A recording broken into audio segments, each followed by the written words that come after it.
Artıq xəritənin özündən asılı olaraqdır. Belə standart mən deyim yoxdur, amma bizim institutda artıq başlamışıq biz standartlaşdırmaya başlamışıq. İşarələrin standartlaşdırılmasına. Bizdə bütün işarələr standart olsun. Salam, hər vaxtınız xeyir olsun, əziz Planet FM dinləyiciləri. Siz Azərbaycanın ilk elmi maarifləndirici radiosunu eşidirsiniz. Sizinlə mənəm Nigar. Zaman maşınında səyahətimiz başladı. Bugün çox maraqlı mövzuda söhbət olacaq. Bundan əmin ola bilərsiniz. Odur ki, dalğanı dəyişməyin. Qonağım kimdir bugün? Elm və Təhsil Nazirliyi Həsən Əliyev adına Coğrafiya İnstitutunun Data Analitika üzrə sektor müdiri Aslan Babaxanovdur və biz onunla kartoqrafiya və xəritələrin tərtibi barədə danışacağıq. Xoş gəlmisiniz Aslan müəllim. Salam. Təşəkkür edirəm ki, dəvətimizi qəbul etdiniz və gəldiniz. Çox sağ olun. Mən də bizim dinləyiciləri salamlayıram və əminəm ki, bugünkü söhbətimiz maraqlı olacaq və çalışacağam ki, rəngarəng olsun. Əla. Sevindim buna görə və Aslan müəllim, xəritələr mənim üçün həmişə belə qaranlıq mövzu olub. O xəritələri sevən insanlar var da, otursun, saatlarla onu tədqiq etsin, baxsın və sizə bir sirr açım ki, mənim 3 yaşım olanda bir şişirtmə topum var idi, oyuncaq və o yer kürəsinin qlobusu əks etdirirdi və mən orada əzbər bilirdim hansı ölkə harda yerləşir, hansı ölkə harda yerləşir. Deyilənlərə görə 3 yaşımda onların hamısını əzbər göstərmişəm. Amma daha sonra bu mənə çox mənasız bir iş kimi gəlməyə başladı və mən unutdum onu tədricən. Orta məktəb illərində də coğrafiya dərsində xəritəni oxumaq, xəritəni anlamaq mənim üçün biraz bilirsiniz çox mürəkkəb məsələdir. Yəni mən beynimi o məsələyə sərf etmək istəmirdim. İndi sizdən soruşmaq istəyirəm ki, xəritələrin tərtibində ən mürəkkəb proses hansıdır və nəyə görə xəritələri oxumaq, anlamaq bu qədər çətindir? Yoxsa çətin deyil? Bəlkə yəni bunun sirləri var. Yaxşı sualdır. Siz dediyinizə qayıtmaq istərdim. O əslində biz də məktəbdə oxuyanda hamımız belə bir deyək də şagirdlər arasında rəqabət var idi. Kim nə qədər ölkəni yadda saxlaya bilib, hansı ölkələri yadda saxlaya bilibdi və xəritədə hansı ölkəni və ölkənin paytaxtını göstərə bilərdi. Daha tez və daha çox göstərə bilərdi. Əlbəttə ki, vaxtilə bu belə deyək də bu oyun formatı biz böyüdükcə də dəyişir və insanların belə deyək tədricən istiqamətimiz dəyişir, fikirlərimiz dəyişir. Kimsə hansısa bir istiqaməti seçir, həkimliyi seçir, riyaziyyatı seçir və s. və s. Əlbəttə ki, xəritəçiliyi uzun müddətdir ki, insanlar biraz belə kənardan baxırdılar. Sizin sözünüzə qüvvət. Hətta deyərdim ki, bəzi uşaqlar indi də xəritəyə baxanda qorxurlar, çəkinirlər. Çünki həvəs yaranmamışdı onlarda. Biz də çalışacağıq ki, uşaqlara həvəs doğrudan da yaransın. O həvəsi də yaratmaq üçün gəlirik sizin sualınıza. Xəritəni tərtib edəndə hansı çətinliklər mənə gəlir? Birinci sual. Deməli, xəritəni düzəltməmişdən əvvəl sual vermək, biz nəyi göstərmək istəyirik və auditoriyamız kim olacaqdır? Bunlar iki əsas və vacib suallardır. Bunlar deməzdim ki, bunlar ayrı-ayrı gedir. Bunlar ikisi də paralel gedirlər. Belə deyək, xəritələr olur, məsələn, şagirdlər üçün, tələbələr üçün olur, alimlər üçün olur, xüsusi tərtib olmuş xəritələrdir. Dövlət işçiləri üçün olur xəritələr, mühəndislər üçün olur xəritələr, turistlər üçün olur xəritələr. Və bundan biz yanaşaraq, sonra birinci sual demək olar ki, tamamlanır və biz, məsələn, şagirdlər üçün xəritəsə də orada biz nəyə göstərməliyik? Yəni, nəyə biz vizuallaşdırmalıyıq? Əlbəttə ki, burada dizayn söhbəti var və uşaqların psixologiyasını düşünmək sual ortaya çıxır. Əlbəttə ki, xəritəni biz uşaqlar üçün elə mürəkkəb çəkmək olar ki, mən də özüm baxanda da heç istəmirəm o xəritəyə baxmaq. Amma onu elə gözəl, elə qəşəng, elə rəngarəng, elə dolğun hazırlamaq olar ki, uşaqlarda həqiqətən də maraq yaransın. Deməli, problem məndə deyilmiş. Bu sual illərdir məni narahat edir. Məsələn, yer kürəsinin fiziki, coğrafi xəritəsidir Aslan müəllim. Orada baxıb, orada nəyisə tapmaq çox çətin məsələdir. Gəlin, biraz da beynin quruluşu var da. Məsələn, fiziklər və liriklər var. Beyni biraz humanitar sahəyə meyilli olan insanlar var və texniki sahəyə meyilli olan insanlar var. Gəlin razılaşaq ki, humanitar fənlərə daha çox maraq göstərən və beyni bu istiqamətdə daha sürətlə çalışan şagirdlər üçün yer kürəsinin fiziki xəritəsi çox anlaşılmaz görünür. Bilmirəm, bəlkə mən belə düşünürəm. Məsələn, mən iqtisadi xəritəni daha çox sevirdim. Yəni, bəlkə rənglərinə görə, rəngləri məni cəlb edirdi. Daha qlamur görüntüsü var. Ola bilsin. Amma fiziki xəritədə, yəni, o qədər məlumat və informasiya var ki orada. Bilmirəm, onu dəqiqliklə, əzbərçilik olmadan yadda saxlaya bilən şagird var. Mütəxəssisləri bir kənara qoysaq, axı biz bunu düşünəndə ilk növbədə insanların başa düşməsi üçün anlaşılan etməliyik. Yəni coğrafiyanı məhz xəritə vasitəsilə tədris etmək istəyiriksə, anlaşılan olmalıdır da bu. Bəli, mən sizinlə razıyam. Məsələn, belə deyək, fiziki xəritələr böyük və kiçik miqyasda olurlar. Məsələn, bütün dünyanın fiziki xəritəsini biz qoysaq, ancaq qitələr və okeanları görəcəyik. Və orada düzənliklə dağları görəcəyik. Orada çaylardır. Məsələn, əsas vacib böyük çayları görəcəyik. Məsələn, dənizləri görəcəyik, gölləri görəcəyik. Ona görə hamısı biz onu çalışırıq. Xəritə bir var, divar üstü xəritələr var. Bir də var ki, belə deyək, kitab formasında olan xəritələrdir. Əlbəttə ki, divar üstü olan xəritələrin miqyasları böyük olur və insanlar yaxşı onu qəbul edirlər. Yəni atlası nəzərdə tutursunuz kitab formasında. Bəli, atlaslar. Bəli, atlas. Böyük atlaslarda insan bütün məlumatları böyük gəlir ona. Hamısını birdən-birə görür. Amma biz onu hissəciklərə böləndə biraz, yəni nöqtələr varsa deməli orada şəhərlərin adlarıdır, paytaxtların adlarıdır. Yəni bunu əslində biz məktəbdə öyrənirik. Və biz onu məktəbdə başa salırlar ki, bəs birdən-birə bizi hamısını başa salmırlar, göstərirlər işarələr nədir, rənglər nədir və s. Rənglər də ki, durduğu yerdən əmələ gəlməyir. Onun üçün də xüsusi bir ayrıca bir elm var, hansı ki onunla məşğuldur və indi belə deyək, o elmi birləşdirirlər coğrafiyanı, dizayndır. Düzdür, dizayn xəritəçiliyin son mərhələsidir. Amma belə gələndə mən xəritəyə baxanda qorxuram, xəritədən qorxmaq lazım deyil. Xəritə bizim üçün çox böyük bir məlumat verir. Çox doğrudan da böyük bir məlumat verir və bizi dünya haqqında harda nə yerləşirsə də o bizi maarifləndirir. Yeri gəlmişkən, elə maarifləndirməkdən başqa yer kürəsinin fiziki xəritəsi, yəni iki şimal yarımkürəsi və cənub yarımkürəsinə bölünmüş o böyük xəritəni nəzərdə tuturam. O bəzi insanlara əsas verirsinlər ki, yer kürəsi düz formadadır. Bilirsiniz də, yerin düz olduğunu iddia edən nəzəriyyəçilər var və onlar iddia edirlər ki, yer düzdür. Düzdür, onlar deyirlər ki, biz yerin orbitindən o tərəfə də çıxa bilmərik. Yəni yerin kosmosdan görüntüsü də mifdən başqa bir şey deyil. Amma bir məsələ də var axı Aslan müəllim. Biz bu yaxınlarda Planet FM-in sosial şəbəkə hesablarında bu barədə video da hazırlamışıq. Bizə təqdim olunan xəritə, yəni illərlə gördüyümüz orta məktəbdə tədris olunan xəritə əslində proyeksiyadır və buna görə də orada bəzi səhvlərə, yanlışlıqlara yol verilib. 16-cı əsrdə yaşamış bir dənizçinin səhvi ucbatından. Məsələn, Qrenlandiya Afrika materikindən daha böyük görünür. Halbuki Afrikaya 14 Qrenlandiya yerləşər. Bax, bu miqyas məsələsidir, yoxsa nədir? Niyə bu proyeksiya olunarkən belə səhvlərə, yanlışlıqlara yol verilib? Yəni yer kürəsinin tam, dəqiq, bütün ölçülərlə xəritəsini, bütün belə deyim də standartlara cavab verən xəritəsini hazırlamaq mümkündürmü? Yoxsa səhvdir bu fikirdəki bizim gördüyümüz xəritə əslində proyeksiyadır? Xəritələr tərtib olunanda proyeksiyalar nəzərdə tutulur. Proyeksiya nə deməkdir? Sözsüz ki, mən o fikirlə yəni razılaşmıram, yer kürəsi dairəvi formadadır.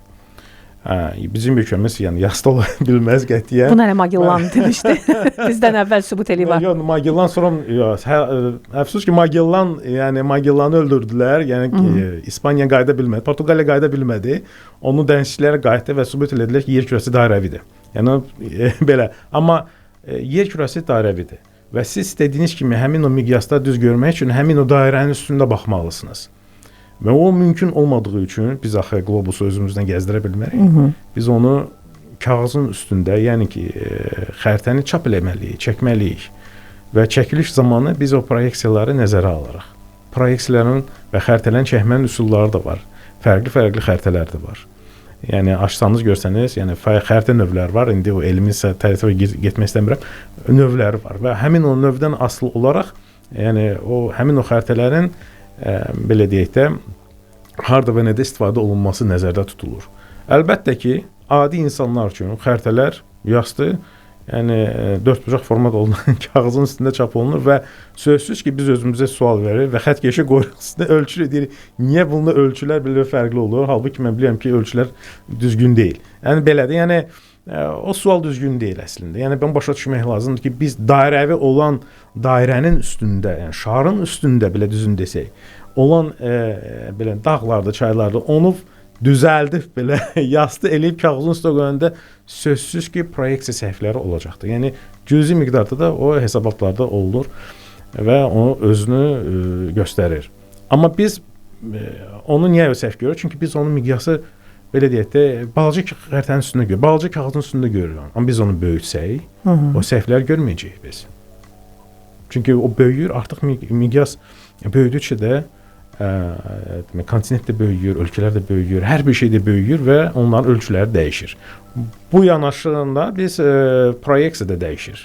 Çünki hər bir belə yer kürəsi proyeksiyalara bölünübdür. Külli miqdarda proyeksiyalar var. Hətta da mən deyərdim ki, Azərbaycanın bir 4-5 dənə proyeksiyası var. Hələ ən azını deyirəm də, ən çox istifadə olanlar var. Sonra var, dünya miqyasda proyeksiyalar var. Yəni bir proyeksiyada ona gətirib çatdırırlar bütün ölçüləri ki, eyni olsun, xəritələr fərqli olmasın. Bax belə. Bir sözlə biz 3D ölçüsündə olan bir şeyi 2D ölçüsünə çevirmişik deyə, ona görə də bax bu cür yəni səhvlərin olması məlum məsələ. Yəni onu nəzərə almaq lazımdır və onu qəbul etmək lazım və mən deyərdim ki, o götürüb ölçmək düzgün deyil. Sadəcə olaraq insan düzgün onu qəbul etməsi üçün, yəni biz onu qatlayıb hardasa yerləşdirmək üçün, hardasa asıb baxmaq üçündür.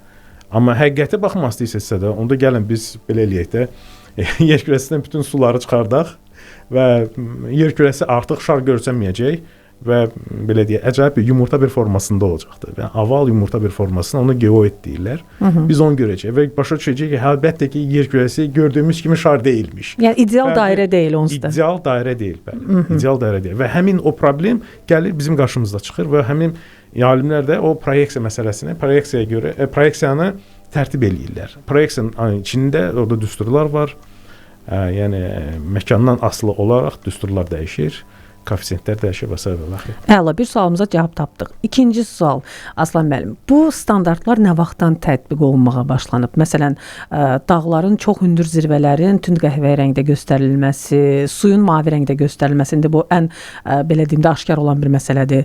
Və yaxud da məsələn, xəritə tərtib olunarkən nəyə riayət olunur? Məsələn, bir kartoqraf, xəritə tərtib edən şəxs müəyyən bir yerin xəritəsini tərtib etmək üçün nə etməlidir? Özü birbaşa getməlidir ora. Məsələn, burada təpə var, burada dağ var, burada göl var, burada çay var. Onların hamısını qeyd etməlidir. Yoxsa necə baş verir bu proses? Mən prosesi mərhələlərə bölərdim. Ən birinci sual əvvəlcə də demişdim. Xəritə nə üçün? Biz o xəritəni nə üçün tərtib edirik və kimin üçün tərtib edirik? O sualdan başlamaq lazımdır. Çünki xəritələr fərqlidir. Məsələn, topografik xəritələr var, orada rənglərin sayı azdır, amma kontur işarələr var. Biz kontur işarələri deyirik. Sonra topografik xəritənin üstünə məsələn dağları qoya bilər, rəngləri qoysan topografik izoxəttlər görsənməyəcəkdir. Yəni bax belə, yəni birinci sual biz onu verməliyik. Biz kimin üçün çəkirik və nə üçün çəkirik bu xəritələri? O suallara bir cavab tapandan sonra biz artıq deyə bilərik ki, dizayn tərəfi, yəni dizayn sonuncu mərhələdir. Rənglər sonuncu mərhələ və əlbəttə sizin sualınıza qayıdarkən bəs niyə o göy rəngdədir? Bəs suyu biz yaşıl rəngdə çəkə bilmərik axı. Siz mənə razısınız yoxsa yox? Yəni bu instinktiv tərəfdən insanlar Bəli, ona görə də ən aşkar şeydir də suyu mavi rəngdə göstərmək. Bəli, insanlara bu adi gəlməsi üçün, yəni belə deyək də elm tərəfindən qoyulur. Elmdə xəritələr fərqli ola bilər. Orada rənglər tamam fərqlənə bilərlər. Hətta dənizin rəngi də orada başqa cür ola bilər. Çünki orada bəzi məlumatlar var, analitik məlumatlar var. Onlar onun rəngini dəyişir. Amma adi insanlar üçün mən rəngi yaşıl rəng ya da sarı rəng eləmək olmaz. Düzgün deyil, çünki biz öyrəşmişik və onda biz məlumatı səhv qəbul edəcəyik. Ona görə düzdür. Biz necə görürüksə də o rəngdə də xəritələr olmalıdır. Bir sözlə bu insanlar üçün çox maraqlı söhbətimiz. Birazdan davam edəcək əziz dinləyicilərimiz. Biz kartoqrafiyadan danışırıq, bugün xəritələrin tərtibindən danışırıq və bu mövzuda söhbət etmək üçün studiyada Aslan Babaxanov mənimlə bərabərdir. Həsən Əliyev adına Coğrafiya İnstitutunun data analiz üzrə sektor müdiridir. Birazdan söhbətimizi davam etdiririk. Dalğanı dəyişməyin, Planet FM-lə qalın.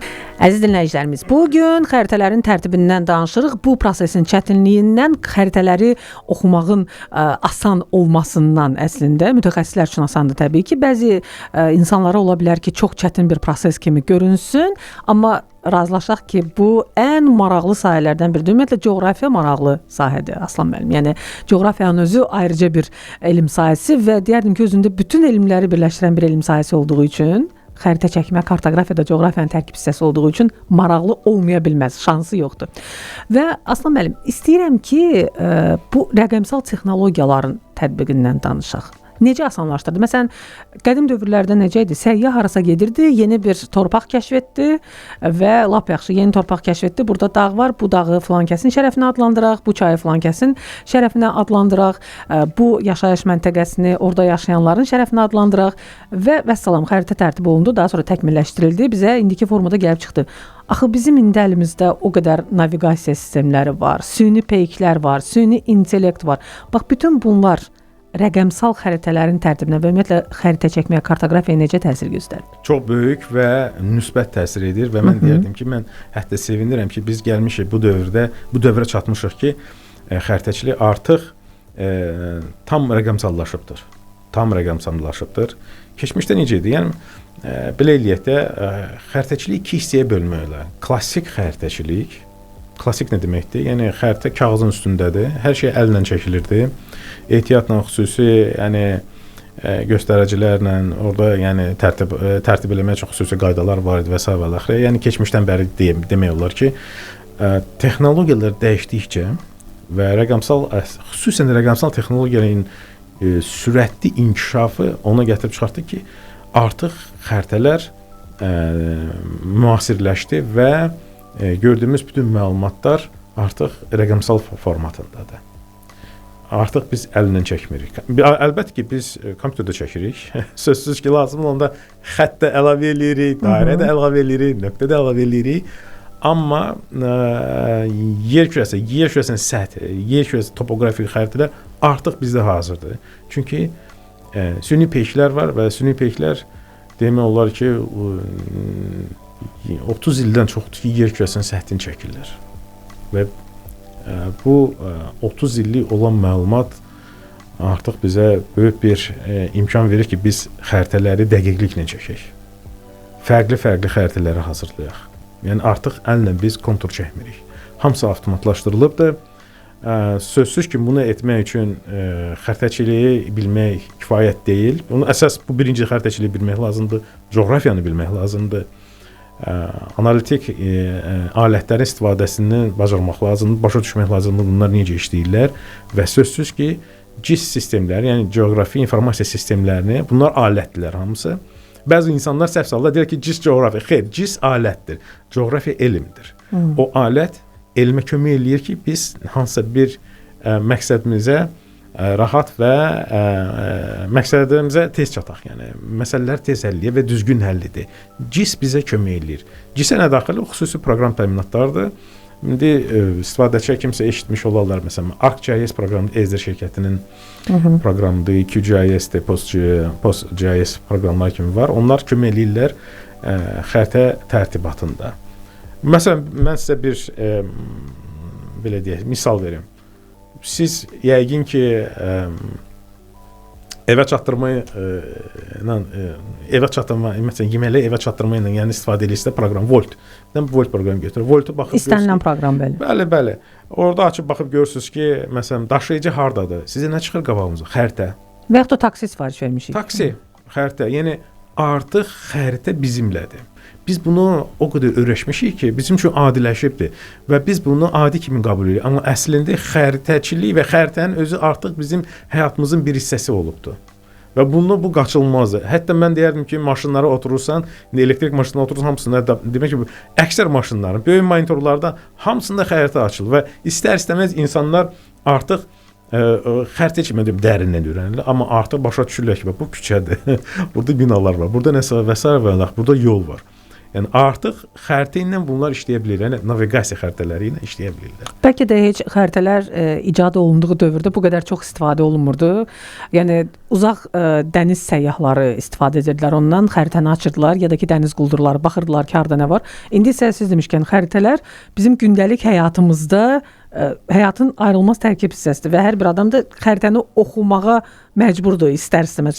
Bəzən yəni sağ-sol, nə bilim, fərqi olur. Fərqi olmur, amma kömək eləyirsə, proqram ən azından başa düşürsən ki, nə hardadır və hara necə gedib çıxmaq lazımdır. Keçmişdə isə xəritələr məsələn deyim, ən belə deyim, bahalı bir əşya idi. Əvəz olunmaz bir əşya idi. O xəritələrin üstündə əsirlər, yəni demək olar ki, çünki xəritə ilə yeni kontinentlər icad edirdi, yeni ölkələrə gəlib çıxırdılar. yəni dəniz səyahətçiləri. Və xəritə onlara nə üçün lazım idi? Dövlət üçün lazım idi ki, dövlət də zənginləşirdi.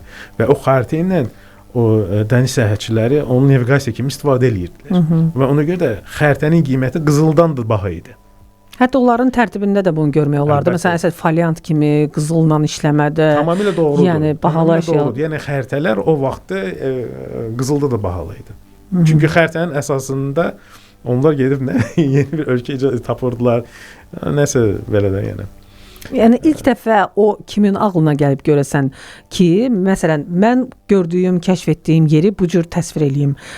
İlk xəritə çəkən alimin adı məlum deyilmə, amma həmən insanlardırmı daha çox şərqdə yoxsa qərbdə inkişaf etmiş məsələdir bu? Yunanistandan başlayırdı. Onlar məsələn Ptolemeyin xəritələrindən başlayıb onlar çalışırdılar ki, məsələn məkan olan məlumatları nəyinsə üstünə qeyd etsinlər. Görsənsin ki, bəs bunlar harda yerləşirlər, nətərdir. Ümumiyyətlə insan çalışır, yəni bilsin ki, özü harda yerləşir və nə üçün bu burdadır və haradadır. Və harada söhbəti, harada sualı həmin o xəritədə özünü əks etdirməlidir. Həmişə deyir, mən haradayım, bura haradadır, mən niyə buradayım? Ona görə də belə deyək, alimlər, o vaxtın alimləri, fəlsəfə alimləri deyək, onlar həmişə çalışırlar ki, nəyəsə üstündə qeyd etsinlər ki, bax mən buradayım.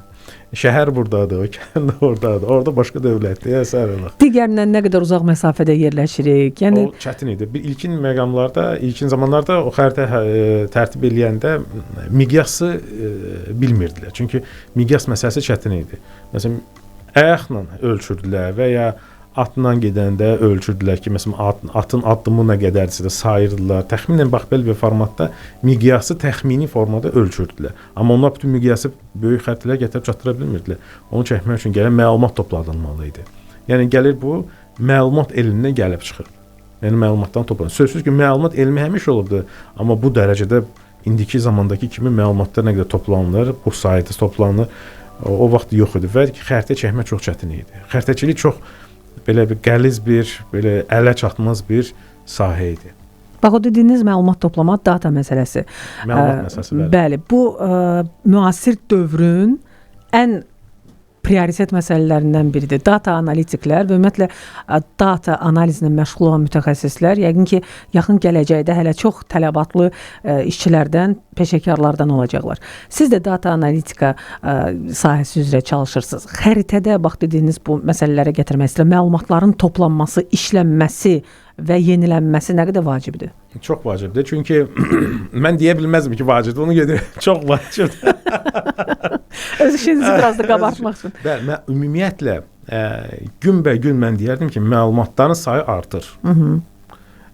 İndi baxın, hər gün süni peyklər yer üstünü zondlayırlar və şəklini çəkirlər. Adi şəkil çəkilmir də orada. Yəni orada şəkillərin spektral formatları da var və s. Yəni göndərilən məlumatların sayı, həcmi belə deyək, sayı da, həcmi də həddən artıq böyükdür. Və onları sözsüz ki, hardasa yerləşdirmək lazımdır. Yerləşdirəndən sonra onu təmizləmək lazımdır. Təmizləyəndən sonra ona xüsusi alətlərlə məsələn sual qoyur. Data analitika nədir? Yəni məlumatların analizi biz nə deyirik? Yəni qarşımda qoyan məsələlərin həllini tapmaqdır. Onun həllini tapmaq üçün də alətlər var və məlumatlar var. Mən onun aləti məlumata qarşı istifadə edirəm və lazım olan suallarımın cavabını tapıram. Sözsüz ki, məlumat çox olduqca alətlər də dəyişir və analizin növləri də dəyişir. İndi yəqin ki, bilirsiniz ki, biz elə dövrdə yaşayırıq ki, bulut texnologiyalardan istifadə edirik, ya da yüksək sürətli kompüterlərdən istifadə edirik. Nəyə görə? Ona görə ki, məlumatlar çoxdur. Həddən artıq çoxdur. Mən deyərdim ki, elə çoxdur ki, heç bütün kompüterlə yerləşdirmək mümkün deyil. Harda ki, məsələn, buludda yerləşdirilən məlumatların əksəriyyəti petabaytı keçib artıq. Artıq petabaytları keçibdir. Eksabayta gəlib çıxdır. Bəzi deyərdim ki, məsələn, video məlumatı eksabaytı da keçib. Eksabayt çox belə çox böyük yəni həcmdir. Çox böyük həcm. Çünki hər saniyə çəkilən və göndərilən şəkillər özdə həcmi böyükdür, həmin şəkillərin. Onların həcmləri böyükdür. Bəli. Çünki onların miqyasları da, yəni elə olur ki, dəqiq olur. Hətta elə süni peyklər var ki, yeri dəqiqliyi 3 sm-dən belə çəkirlər. Yəni bir nöqtədə 3 sm görsənilir. Siz təsəvvürünüzə gətirin, bir balaca bir yerdir, məsələn 100 metrə götürdə bir sahədə, onun hər bir 3 sm nə qədər öz rəngi var onun. vaxtı var. O üstünü hər dəfə də keçir, onun üstünü hər dəfə də çəkir. Həmin o məlumat gəlir, o toplanılır. Əlbəttə ki, o toplanılan məlumatın əsasında bizə vacib olan, bəşəriyyətə vacib olan məsələləri, dövlətə vacib olan, insanlara vacib olan məsələləri həll edirik. Bəs bunların hamısını Aslan müəllim, bu bulut texnologiyalarında saxlanması, elektron formatda saxlanması təhlükəlidir. Çünki bu yaxınlarda bir neçə ay bundan əvvəl baş vermişdi. Cloudflare, məşhur bulut texnologiyaları saytının çökməsi nəticəsində dünyada internet problemi yaranmışdı. Yəni bunun necəsə rəqəmsal formada saxlanması bəli, çox əladır. Çox həm mütəxəssislərin işini asanlaşdırıb, kompüter texnologiyalarının köməyi ilə xəritələrin çəkilməsi hər şey yaxşıdır. Amma kağız daşıyıcıda olması informasiyanı sizcə vacib deyil? Yəni həm gələcək nəsillərə çatdırmaq üçün, həm də yəni biraz informasiya, yəni bu belə deyim də elektron daşıyıcıda olan nəyəsə biraz etibarlılıq hələ də sual altındadır. Onu görə. Gəlin mən sizə bir məsələ deyim. Yəni misal deyim düzün desəm. Təsəvvür edin ki, siz 10 il əvvəl Kürçayın şəklini çəkdiniz səmadan, kosmosdan çəkdiniz. Yenə bir də çəkdiniz və siz görürsünüz ki, Kürçayın məcrası dəyişir. Normal bir prosesdir, hər dünyada da baş verir. Bəli. Siz nə qədər onu kağızın üstündə saxlayacaqsınız və siz onu necə analiz edəcəksiniz? O kağıza siz hər il bir özü Kürçayın birisi, Kürçay böyükdür. Mən hələ bir misal gətirirəm sizə. Misallar çoxdur. Ona görə də kağızda onu saxlamağı düzgün. Mən kağızda rəqəmləri, məsələn, çap edilib rəqəmləri cədvəllərə saxlamaq olar.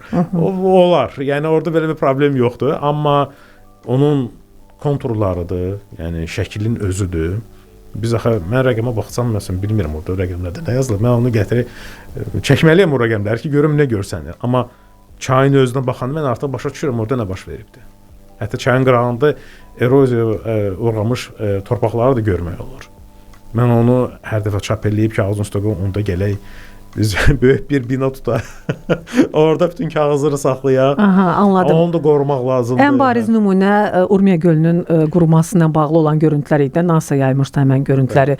10 il müqayisədə, yəni 2016-cı ildə və 2025-ci ildə yaydılar ki, yəni gölün qurumasını biz sözün əsl mənasında yəni formada müşahidə etmiş olduq. NASA demişkən, Aslan müəllim, bir sual da vermək istəyirəm sizə. Bu yeni il ərəfəsində dekabrın 31-də NASA astronavtı beynəlxalq kosmik stansiyadan Bakının görüntüsünü çəkmişdi. Yeni ili bilirəm. Bəli, atəşfəşanlığın görüntüsünü çəkmişdi. Çox gözəl görüntüdür əslində. Düzdür, hamı əvvəlcə elə bildi ki, bu süni intellektlə hazırlanıb. Çünki süni intellektlə hazırlanan videolar o qədər daxil olub ki, həyatımıza.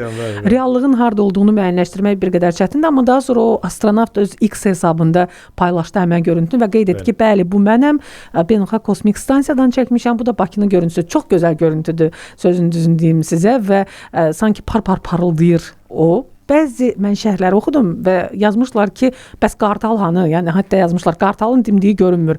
Bu yəni Bakı deyil, başqa bir yeri çəkiblər. Bakı kimi təqdim edib həmən astronavt onu səhvən. Bax, yuxarıdan o beynəlxalq kosmik stansiyadan, hansı ki yer kürəsinin orbitində yerləşir və yer kürəsinin görüntüsünü gördüyümüz kimi, yəni çox belə əslində qalanda yaxın məsafədən görmək mümkün imiş səndimə. Bəzən belə bir səhv ifadə var, deyirlər ki, Böyük Çin səddini kosmosdan görmək mümkündür. Əslində kosmosdan görmək mümkün deyil. Əgər o çox yaxşı işıqlandırılsa, beynəlxalq kosmik stansiyadan müşahidə etmək olar onu. Bildik ki, Bakı görünür oradan, lap yaxşı da görünür, gözəl də görünür, par-par parıldayırdı o atəşfəşanlıqda. Yəni haranınsa məsələn, konkret olaraq bu coğrafi məkan olduğunu müəyyən etmək kartoqraf üçün çətindir yoxsa asan? Baxan kimi bilsin ki, bu filan yerdir, dəqiq. Coğrafiya ilə məşğul olan üçün vəbşə o gözü yumulu bilməlidir. Qaydaq sizin o qartal sualınıza. Aha, bəli. Qaranlıqda siz çox şey mi görürsünüz? Yox. Yəni sualın cavabıdır. Qartalın burunu görmək. Aha, yəni gecə vaxtı idi. Qaranlıq vaxtı idi, bəli. Qaranlıq vaxtıdır. Yəni orada konturlar tam görsənmir. Hələ ola bilsin ki, buludluq da olsun orada. Yəni atmosferdə də dəyişikliklər də olsun. Özü də kosmosdan çəkən kimi adi fotoaparatla çəkibdi. Xüsusi alətlərlə çəkilməyib, o kosmik peykin üstündən çəkilməyib. O özünlə gətirdiyi fotoaparatla çəkibdi. Kosmosda indi biz bir kosmik stansiyada bütün astronavtların öz fotoaparatları var, hamı çəkirlər. Mən də onları düzdür müşahidə eləyirəm. Bir dənə Rus astronavtı var, o kosmik stansiyada bütün günü həm çəkir, göndərir. Yəni qaranlıqda fotoaparatla çəkiləni Əlbəttə ki, mən bütün detalları görməyəcəm. Aha, bu da sizin cavabınız. Çünki Əlbəttə. şərhlərin çoxunda var idi bu ona görə. Bəli, Mən diqqətlə oxudum və orada bu sual Çıxın qaranlıqda baxın binalara. Aha. Binalar yanır, işıqlanır. Siz onların kontrolunu təyin edə bilərsiniz, yəni dəqiqdir yoxsa yox? Əlbəttə ki, yox. Qaranlıqda sualın cavabı bunda gizliymiş əziz dinləyicilərimiz. Çox kiçik bir fasiləmiz var.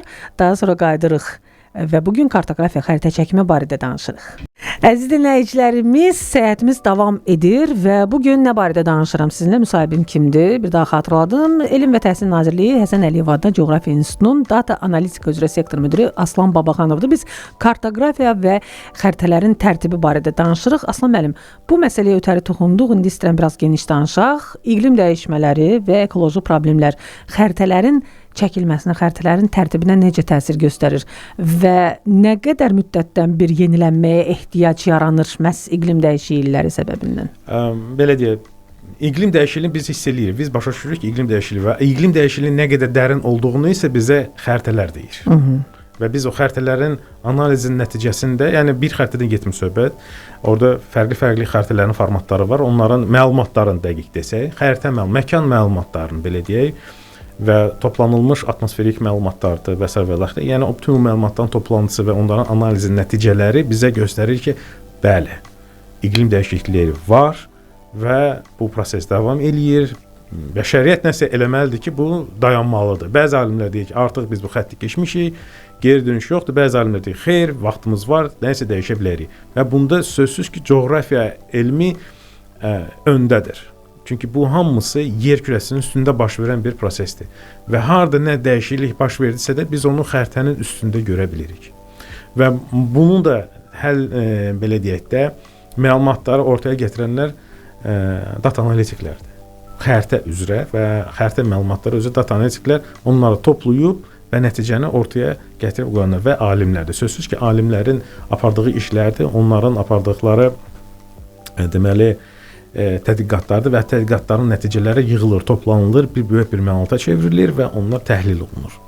Və sözsüz ki, o məlumatlar da xəritədə təsvir olunur. Və burada bir vacib bir məqam var, hansı ki, onu biz unutduq demək, vaxt məqamıdır. Xəritəni biz vaxtla tərtib edirik və hansısa, məsələn, fərqləndiririk. Biz 10 il əvvəl topladığımız məlumata baxırıq və indiki məlumata baxırıq və 5 il əvvəl olan məlumatlara baxırıq və onları biz fərqləndiririk və o fərqin əsasında belə, yəni sadə formatda mən deyirəm, başa düşürük ki, nə baş veribdir, nə dəyişibdir. Çay quruyub, qurumuyub, dəniz, Xəzər dənizi quruyur, biz bilirik onu. Səhralıqların sahələri böyüyür, bəli. Hardan görürük biz onu? Səhranın yanında görmürük. Biz onu analiz edib və o analiz nəticəsində görürük.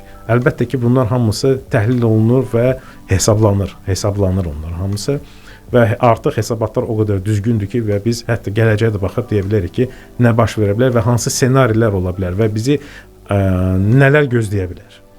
İki çox fərqli sualım olacaq Aslan müəllim. Birincisi odur ki, xəritələr strateji məsələdir. Xəritə çəkmə ümumiyyətlə strateji məsələdir. Hər bir dövlətin burada strateji maraqları var və elə ərazilər ola bilər ki, onlar xəritədə göstərilməsin. Sırf strateji maraq baxımından göstərilməsin. Ən məşhuru, bütün dünya üzrə deyirəm, Zona 51-dir və yəni konspiroloqlar iddia edirlər ki, orada NASA'nın gizli hərbi bazası var və orada yad planetli saxlanılır, hansı ki 1947-ci ildə baş verən hadisədə o yad planetli düşüb Amerikada hansısa fermaya, Birləşmiş Ştatlarda və onun hələ də orada qalıqları saxlanılır.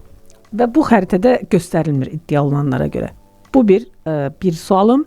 Yəni strateji məsələlər necə tənzimlənir və mütəxəssislər nə qədər riayət etməlidirlər bu strateji məsələyə? Yəni ən azından kartoqrafın xəbəri var da, bu hansı obyektdir və hansı məxfilik kodeksinə əməl etməlidir? Belə sual verim. İkinci məqam. Google-un Maps xidməti var, yəni xəritələr xidməti var və ora istənilən adam daxil olub, redaktə edib nəsə bir məlumat əlavə edə bilər. Siz də görmüsünüz bunu. Bəzən xəritəyə baxanda çox mənasız bir məkan adı çıxır.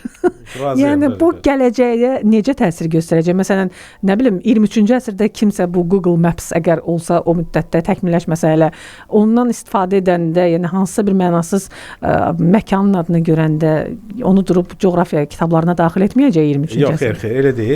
Google Maps coğrafiya kitablarının istisna olunan bir belə deyək də məlumat bazası deyil. Aha. Google Maps sadəcə olaraq bir servisdir. Google şirkəti onu təqdim edir. Yəni rəsmi mənbə deyil. Bir sözlə. Xeyr, o rəsmi mənbə deyil. Siz onu istinad eləyə bilərsiniz. Nə? Yəni orada rəsmi nə ola bilər? Yollar ola bilər. Yollar siz dəyişə bilməzsiniz.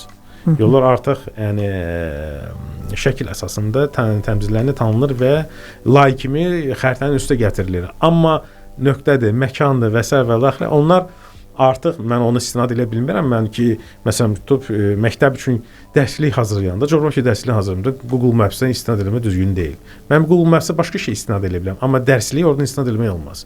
Çünki artıq dərslik üçün hazır olan bazı materialları var və onlar yoxlamadan keçirilir və ona yoxlama keçiriləndən sonra nəşriyyata buraxılır.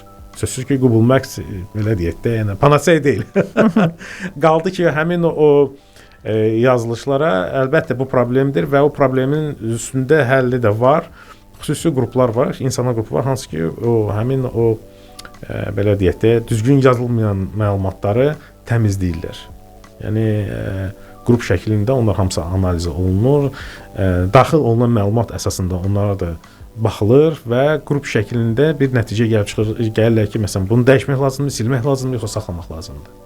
Yəni sabah kimsə götürüb orada nəsə adı dəyişsə, nəsə başqa bir şey qoysa, sözsüz ki, o müəyyən bir müddətdən sonra analiz olunub, ya silinəcək, ya dəyişdiriləcək və s. Yəni bu artıq o nəzarət funksiyası mövcuddur. Nə tər ki Wikipediyada var nəzarət funksiyası, burada da belə bir nəzarət funksiyası var. Və məxfilik məsələsi. Məxfilik məsələsinə gələndə isə əlbəttə ki, məxfi olan məlumatları kartoqraflar onlar çap etməməlidirlər. Yəni belə bir qaydadır. Hər bütün əməl etməli olduğu qaydadır. Əlbəttə onu etməməli. Hətta belə də deyərdim ki, tutalım siz daxil olsa Google Earth-ə baxmaq istəyirsiniz nəsə, siz orada məxfi məlumat heç vaxt görməyəcəksiniz. Çünki dövlətlər, yəni onların aralarında sazişlər var. Belə deyək də xüsusi müqavilələr var. Sir açılma müqaviləsi belə deyək. Onlar deyirlər ki, bəs bu belə bir yerdir, onu siz onu göstərməməlisiniz. Bitdi. Aha, aydındır. Və hansı beynəlxalq standartlar tətbiq olunur xəritə çəkməyə, kartoqrafiya? Yəni, məsələn, biz Azərbaycanda da hər hansı bir xəritəni eyni cür oxuyuruq və dünyanın başqa bir ölkəsində də xəritəni eyni cür oxuyurlar. Yəni, bu universal dildə də Esperanto kimi bir şeydir. Xəritəyə baxanda artıq başa düşürsən ki, bu demək, dünyanın istənilən nöqtəsidir. Ən birinci paralellər və meridianlardır. Bunlar standartdır. Sonra şimalın istiqamətini göstərməkdir. Şimal hansı tərəfdədir, miqyası göstərməkdir və işarələrdir. İşarələrdə isə biraz belə deyək də tam standart yoxdur. Tam belə dəqiq standart. Bütün işarələri siz hamısını gətirib orada yerləşdirə bilməzsiniz.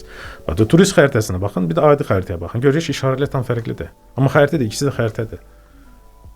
Məktəbli olan xəritələr üçün və başqa bir məsələn alimlər istifadə edən xəritələr üçün onlar da fərqlidir. Standart mən dediyim ancaq xəritənin əsas karkasıdır. Paralellər, meridianlar, harda nə yerləşir və işarələr, məsələn, şimal işarəsi və hətta mən də deyərdim ki, tam dəqiq xəritə çəkmək üçün xəritənin qıraqlarında belə deyək də həmin o da göstərir, məkanın yerini göstərəndə, koordinatlarını göstərilməsi. Orada da fərqlənmə var. Məsələn, hərbi xəritələr var da, yəqin bilirsiniz. Hərbi xəritələrdə orada rəqəmlər tamam fərqli göstərilir. Koordinatlar tamam fərqli göstərilir. Amma meridiana paralellər eyni qalır. Şimal enliyi, cənub uzunluğu bunlar. Hamısı qalırlar onlar, yəni o xəttlər deyək də, yəni paralellə meridian onlar qalır. Qalanlar isə artıq xəritənin özündən asılı olaraqdır. Belə standart mən deyim yoxdur, amma bizim institutda artıq başlamışıq biz standartlaşdırmaya başlamışıq. İşarələrin standartlaşdırılmasını. Bizdə bütün işarələr standart olsun. Və çox maraqlıdır ki, Aslan müəllim, bax deyirsiniz, paralellər, meridianlar, həmçinin ekvator xətti, bunlar hamısı xəyalidir. Yəni yer kürəsinin üzərində fiziki olaraq mövcud deyil. Məhz xəritələrin sayəsində. Biz nədənsə başlamalıyıq, nöqtəni yoxsa yox. Məhz xəritələrin sayəsində aşkara çıxıb bütün bu terminlər. Bəli, xəritəçi sadəcə başqa bir şeyə görə çıxıbdı. Tam ona görə deyil. Məsələn, qüvvətli dövlətlər, məsələn, İngiltərədə ki, London dedi ki, 0-cı Greenwichdən başlamalıdır. Sonra gəldilər ki, xeyr, Sankt-Peterburqdan başlamalıdır. Cənubi Amerikada orada kimsə deyir ki, bizdən başlamalı. Ona görə gəldilər, bir orta məxrəcə gəlib çıxdılar ki, qoy olsun Greenwichdən də başlansın. Yəni biz hardansa da başlamalıyıq. O xəyalı biz düzdür, mən Afrikadan da başlaya bilərəm, Bakıdan da başlaya bilərəm. Əlbəttə mən istərdim ki, Bakıdan başlasın. 0-cı. Bəs şimal mütləq niyə göstərməlidir? O şimalın göstərilməsini o İstiqaməti belə rom formasında və Siz N hərfi yazılanı deyirsiniz. Mütləq. Çünki siz xəritəni fırlaya bilərsiniz. Xəritəni tərtib eləyəndə xəritə hansı bir bucaqda öz fərqli bir formatda ola bilər, fərqli istiqamətdə ola bilər və hara baxdığımızı siz dəqiq göstərmək üçün siz şimalı göstərməlisiniz, kompas kimi. Hadi bu məktəb xəritələrində yazır da Antarktida, yəni siz bilirsiniz ki, ora artıq cənub qütbüdür. Amma elə ola bilər ki, orada yazı olmasın. Yazıb və ona görə biz o işarəni qoyuruq. Mütləq o standart olur, mütləq o işarə olmalıdır. O işarəsiz xəritə, yəni o işarəsiz xəritələr var, ona xəritə sxem deyirlər. Amma onun da birləşdirilir böyük xəritəyə, yəni istinad verirlər. Orada isə artıq işarə qoyulur. Amma biz heç vaxt yəni o işarəsi heç bir xəritəni qoymuruq. Mütləq o işarələr olmalıdır. Bir sözlə çox maraqlı sahədir kartoqrafiya və mənə maraqlıdır ki, Aslan müəllim, data analitika nə ilə məşğuldur? Data analitika sektorunun bax siz orada çalışırsınız. Nə işlə məşğuldur? Bayaq bildik, bütün məlumatların toplanması, onların sintezi, analizi və sistemləşdirilməsi ki, növbəti nəsillər istifadə etsin. Bundan başqa nə işlə məşğulsunuz? Yəni bizdə belə deyək, vaxt məlumatları var. Məsələn, tək xəritə bir nöqtəni qoymaq deyil. Məsələn, xəritə həmin nöqtə 10 il əvvəl başqa cür də ola bilərdi. Yəni bizdə 4D belə deyək də formatına çevrilir bizim məlumatlar. Mən istəsəm keçmişə qayıdım və həmin o məlumatı keçmiş formatı necə idisə ona baxa biləcəm və biz o məlumatları həmin o formata gətirib çıxardırıq ki, vaxt məkanı kimi baxaq görək bu necə idi, indi nətərdir. Onların tək o analiz deyil, yəni nöqtələrdir, nöqtələrin analizi, onların tərcümələridir, yerlərin dəqiq olunmasıdır, ətrafda hansı obyektlər var, onların olunmasıdır, kadastr məlumatlarıdır, GPS-dir, sonra topoqrafik məlumatlardır. Onların hamısı təhlil olunmalıdır və o təhlil isə fərqli istiqamətlərdir. Məsələn, peykdən toplanan məlumatlar analiz mütləq olunmalıdır. Yəni biz onu da analiz edirik, təhlil edirik, göstəririk ki, məsələn, torpaq örtüyü necə dəyişibdir? Eroziya baş verirmi yoxsa yox? Quraqlıq necə gedir? Quraqlığın sürəti nə qədərdir? Bax bunu biz analiz edirik. Yəni bu belə deyək, cüzi bir işin bir hissəsini sizə deyəcəm. Orada işlər həqiqətən də çoxdur, kifayət qədər var. Məsələn, yolların analizləridir. Onu peykdən də biz baxıb dəqiq deyə bilərik ki, yol dağıla bilir, yoxsa dağıla bilmir. Dəmir yollar nə vəziyyətdədir? Dəmir yol hardan keçə bilər? Bunlar hamısı xəritənin üstündə təhlil olunur. Bir sözlə çox maraqlı, vacib və həm də romantik sahədir. Gəlin etiraf eləyək. Biraz romantika da var burada. Yəni hələ qədim dövrlərdən yəqin böyük coğrafi kəşflər dövründən, yəni kapitanlar səyahətə çıxırdılar. James Cook olsun, Magellan olsun və sanki nəsə yeni yerlər kəşf etmək, yeni nəsə görmək həvəsi var burada və heç vaxt ölmür bu həvəs. Düşünürəm ki, Aslan müəllim, mən sizə təşəkkür bildirirəm və əslində biraz bu verişimizin əsas sualına cavab verdiniz. İstəsəm keçmişə qayıdaram, amma mən sualımızı vermək istəyirəm ki, əgər zaman maşını ixtira olunsaydı, siz hansı dövrə səyahəti seçərdiniz? Keçmişə gedərdiniz, indiki zamanda qalardınız, yoxsa gələcək sizə daha maraqlıdır? Mən keçmişə qayıdardım. Bir də mən ən maraqlı bu saat ən maraqlandıran bir məsələ də Piri Reisin xəritəsidir. Alimlər onu cavab tapa bilmirlər. Çünki Piri Reisin xəritəsində Antarktidanın konturları var və həmin o Antarktidanın konturları o vaxt yox idi. Antarktida onda açılmış, kəşf olunmamış. 19-cu əsrdə 19-cu əsrdə idi yox. Səhv eləmirəmsə 15-ci ya da 16-cı əsr idi. O vaxt Antarktidanı kəşf etməmişdi və həmin Antarktidanın konturları var idi və orada Antarktidanın üstündə heyvanların şəkilləri var. Yəni mən istəyirəm ki, Antarktidaya ilk ekspedisiya 19-cu əsrdə səhv etmirəmsə, amma ki, yəni 15-ci, 16-cı əsrdə hətta mən sizə bir söz deyim, Piri Reis sözü çəkmir bu xəritəni. O xəritəni başqa bir xəritədən götürüb çəkibdi. Hansısa bir qədimi xəritədən götürüb çəkibdi. Bax hansı xəritədən? Türk oldu, yəni bilirsən. Bəli. Yəni o hər tərəfdə onu adını sadalayırlar və onun xəritəsini bir misal kimi gətirirlər ki, baxın da bu doğrudan da çəkilmiş, həqiqətən də çox dəqiqliklə çəkilmiş xəritədir. Çox dəqiq. Yəni Antarktidanın buzsuz demək olar ki, kontinentin buzsuz olan hissələri çəkilibdi. O necə onu çəkiblər? Yəni o Antarktidada buz çoxdandan var. Yəni buz çoxdandan bağlanıb. Buz örtüyü çoxdandan var. Amma o çəkdiyi xəritə dəqiq buzsuz olan bir xəritədir. Yəni bu milyard illər əvvəl buzlaşma dövründən getdiyi çıxdı az qala. Bir 50-60 milyon il olardı təxminən. Belə bir o dövrlərdə Antarktida başlayıb bu Amma zamanlar. gəlin razı 50-60 milyon il əvvəl kim tərtib edib xəritəni? Yox, yəni onu demək istəyirəm ki, yəni bu bilinirdi ki, yəni kim bilir hardan tapıb o xəritəni? Dəqiq çəkib bax ona. Siz məni inandırdınız ki, Atlantida olub artıq. Aslan qədim sivilizasiyalar olub doğrudan da. Mən artıq buna inandım ki, doğrudan da qədim və çox inkişaf etmiş sivilizasiyalar olub. Bu nəzəriyyəyə artıq inanmağa başladım. Yer kürəsi dinamikdir. Hər dəfə nəsə baş verir. Özünüz bilirsiniz ki, biz yəni plitələr tərpənir, zəlzələlər baş verir. Və siz bunu hamıdan birinci görürsüz demək olar ki. Ona görə də çox maraqlı işiniz var. Artıq biz onu tərtib eləyirik və gələcəyi görə bilirik. Çox sağ olun. Minnətdaram sizə. Çox sağ olun. Çox maraqlı idi sizinlə söhbət etmək. Minnətdaram. Əziz dinləyicilərimiz, Elm və Təhsil Nazirliyinin Həsən Əliyev adına Coğrafiya İnstitutunun data analitika üzrə sektor müdiri Aslan Babaxanov bu gün mənimlə həmsöhbət idi. Ümid edirəm ki, mənim qədər sizə də maraqlı oldu bu müsahibə. Təşəkkürümü bildirirəm və yenidən eşidilmək ümidi ilə özünüzə və planetə yaxşı baxın deyirəm.